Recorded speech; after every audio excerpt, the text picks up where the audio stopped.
Je vous encourage à prendre un crayon et une feuille. Je vais vous présenter des entreprises que vous connaissez. Je vais vous présenter l'entreprise et spontanément, je vais vous demander de me dire quels critères dans les 8 critères vous vient à l'esprit. Ça peut être 1, 2, 3, 7, 8 critères. Je vous présente donc encore une fois des entreprises connues. Je vous laisse quelques secondes et spontanément écrivez les critères. Avant de tomber dans cet exercice-là, j'aimerais que vous mettiez dans votre peau d'entrepreneur, dans votre peau de gestionnaire en entreprise, et quels sont les critères que votre entreprise essaie d'offrir à vos clients. Sur combien de critères vous essayez d'être les meilleurs face à la concurrence et aux yeux de vos clients. Combien, encore une fois, je pose la question, sur la liste des 8 que vous avez sous les yeux, combien de critères votre entreprise essaie de se positionner face à la concurrence, aux yeux de vos clients, sur combien de critères vous essayez de vous différencier d'être les meilleurs?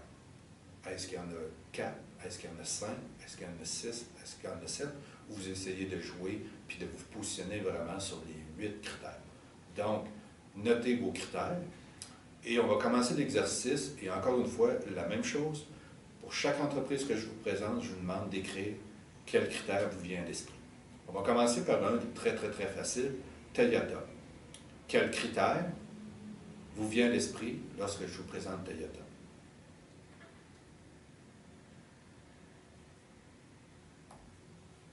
Toyota se positionne au niveau du critère de haute qualité. Si vous réfléchissez aux autres critères, quelquefois les gens vont me dire le prix. Non, Toyota ne joue vraiment pas sur le prix. Toyota offre un produit qui est très dispendieux par rapport à son offre. Toyota, c'est vraiment leur critère de compétitivité, c'est la haute qualité. Parce que les manufacturiers, par exemple, comme GM, eux vont jouer sur le prix, vont offrir un produit pour une même taille de voiture, vont offrir une voiture, un automobile beaucoup moins cher. Tout ce qui est des compagnies d'expédition comme UPS, FedEx, Purolator, quels sont leurs critères de compétitivité? Pourquoi on va voir ces compagnies-là? Ça, c'est un exercice assez facile à deviner. Ces entreprises-là, ce qu'elles nous offrent, c'est de la vitesse. La vitesse, toutefois, elle a un coût. Donc, oui, ils sont très rapides, mais c'est beaucoup plus dispendieux de faire affaire avec ces entreprises-là qu'aller avec, par exemple, Post Canada. Donc, Post Canada va offrir un service un peu plus lent, mais à un coût réduit. Lorsqu'on veut obtenir de la vitesse, bon, on va payer pour. Dollarama.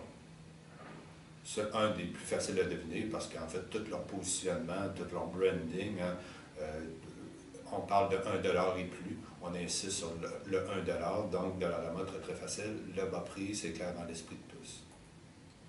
3M, entre autres inventeurs de post-it et de beaucoup d'autres choses. 3M, tout le cœur de l'entreprise 3M est axé sur un critère, c'est l'innovation. Vidéotron. Vidéotron qui est en concurrence avec des joueurs comme Bell Canada, par exemple, qui peut être en concurrence avec, sur certains marchés avec TELUS, si on parle du cellulaire, par exemple. Lorsqu'on fait affaire avec Vidéotron, lorsqu'on pense à Vidéotron, quels sont les critères ou quels sont les critères de compétitivité qui nous viennent à l'esprit comme consommateur, comme utilisateur potentiel ou utilisateur actuel des services de Vidéotron? Vidéotron, vraiment, leur critère de compétitivité dans l'esprit des consommateurs, des utilisateurs de leurs services, de leurs produits et services, c'est l'expérience client. IKEA. Qu'est-ce qui vous vient à l'esprit lorsqu'on pense à IKEA? Pourquoi allez-vous chez IKEA?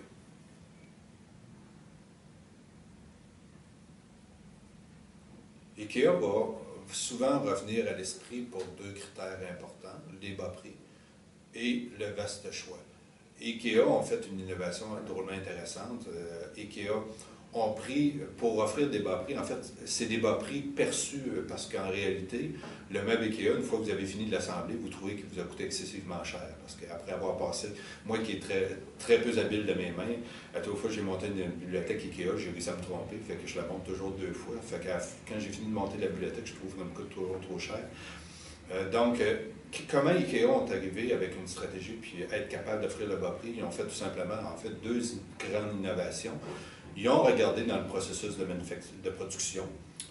Une des étapes les plus coûteuses d'un processus de production d'un bien manufacturé, c'est l'assemblage final. c'est habituellement, quels que soient les produits manufacturés, c'est habituellement l'étape de production la plus coûteuse. Ce qu'IKEA ont fait, ont pris cette étape-là et l'ont transférée chez le client. Donc, on achète un même non assemblé, c'est nous qui faisons l'assemblage.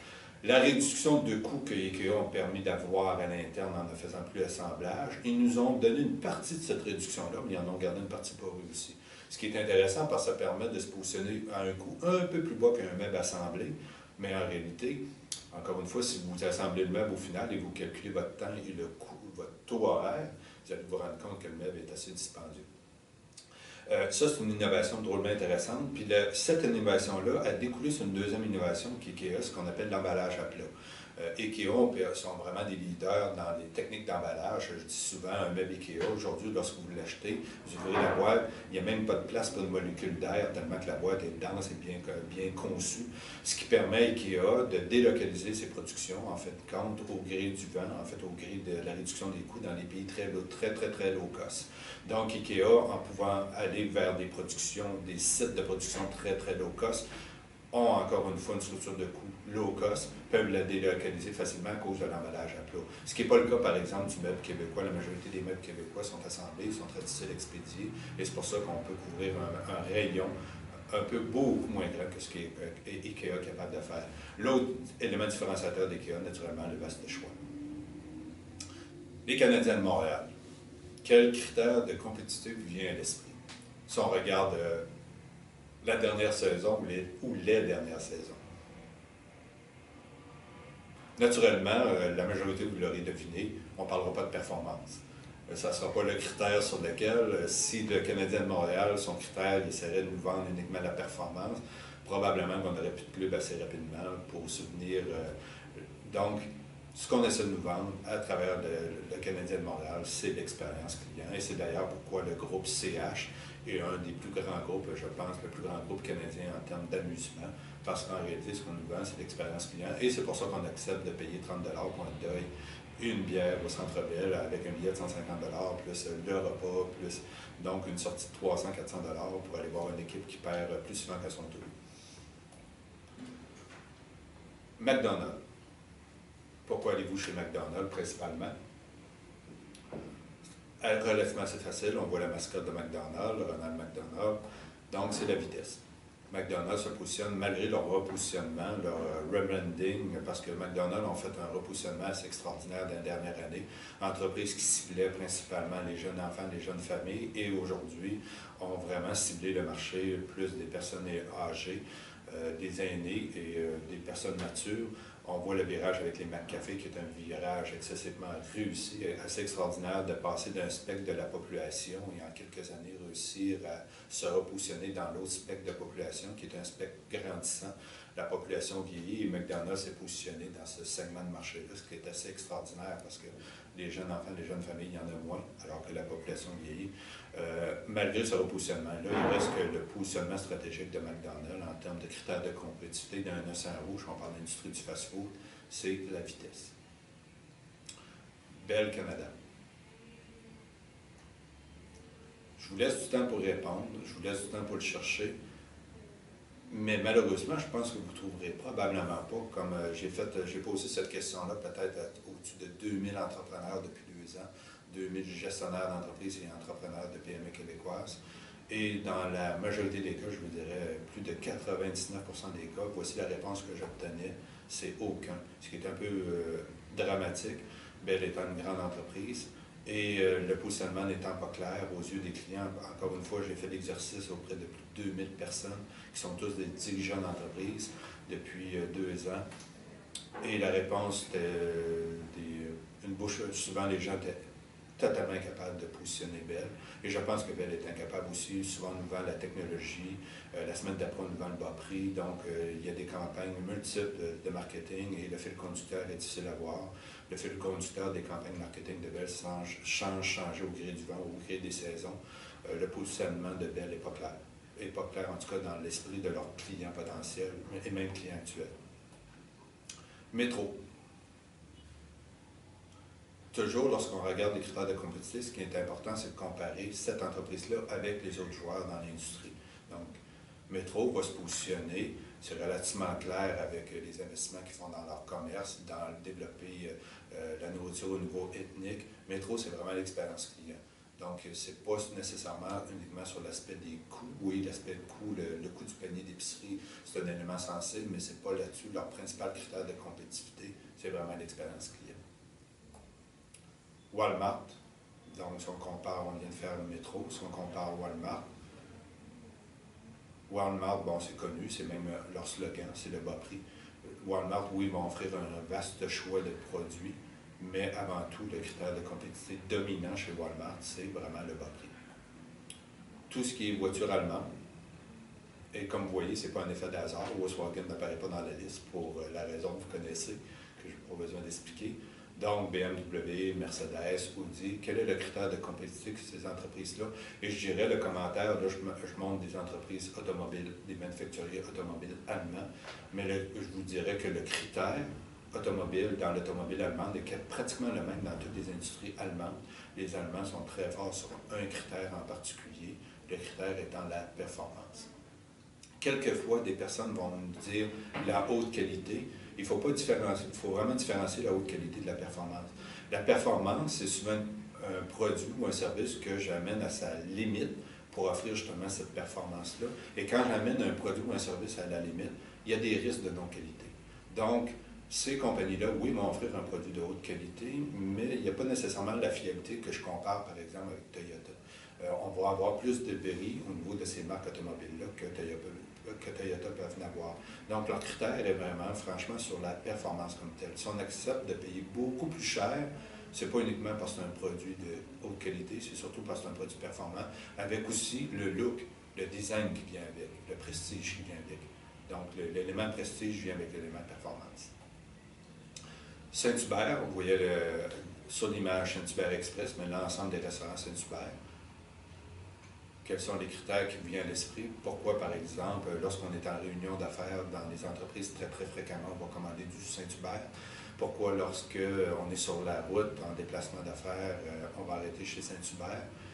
La raison, c'est que c'est la qualité. J'aurais même pu dire la haute qualité, parce que c'est très uniforme partout au Québec.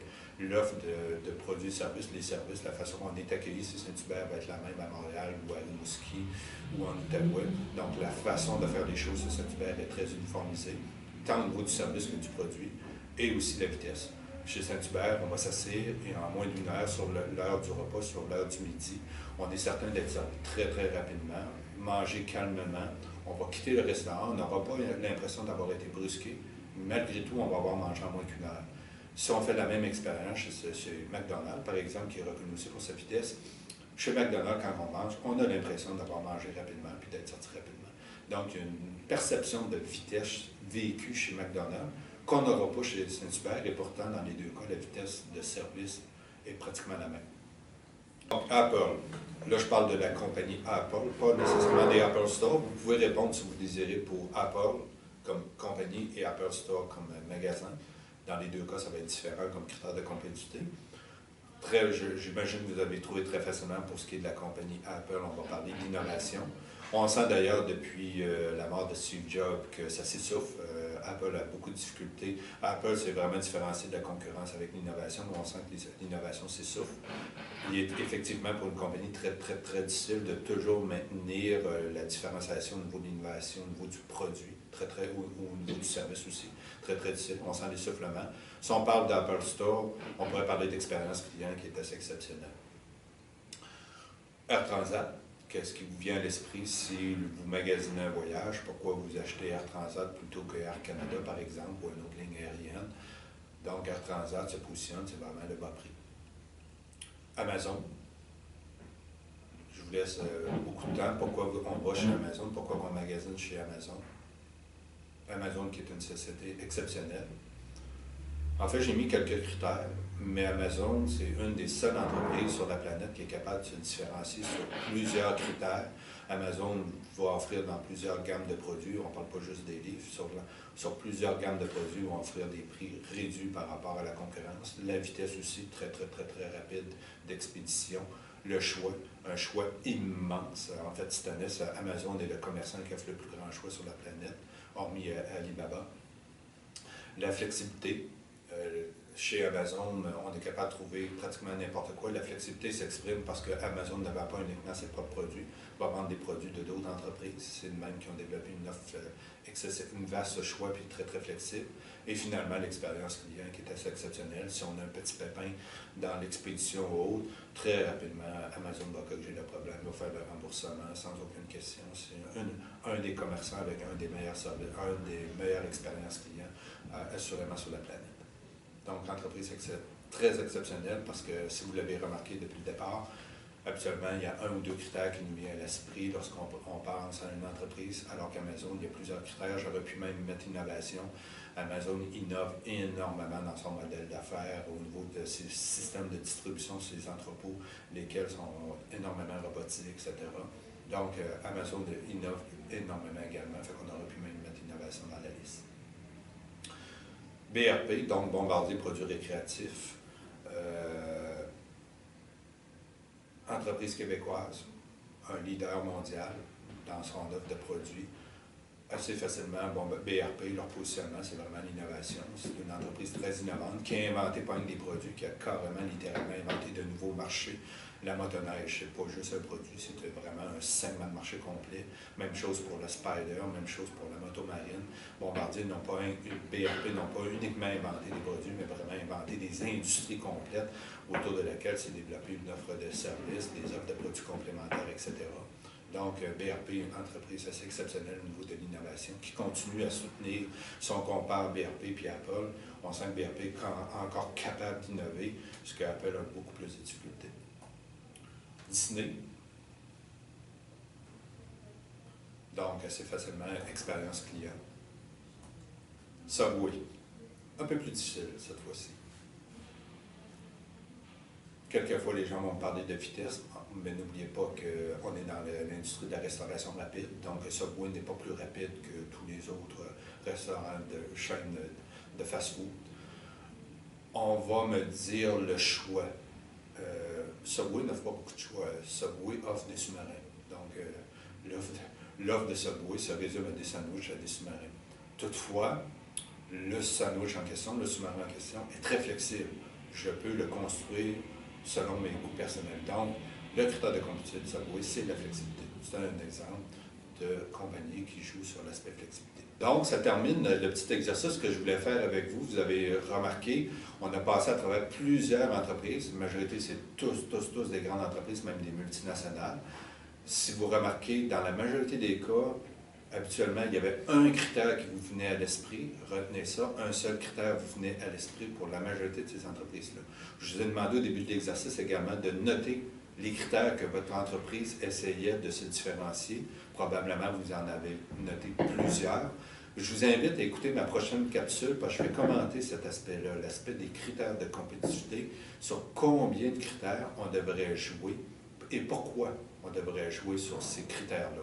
Donc, je vous invite encore une fois à écouter notre prochaine capsule et si vous avez des questions ou des commentaires, n'hésitez pas à communiquer avec nous. Merci.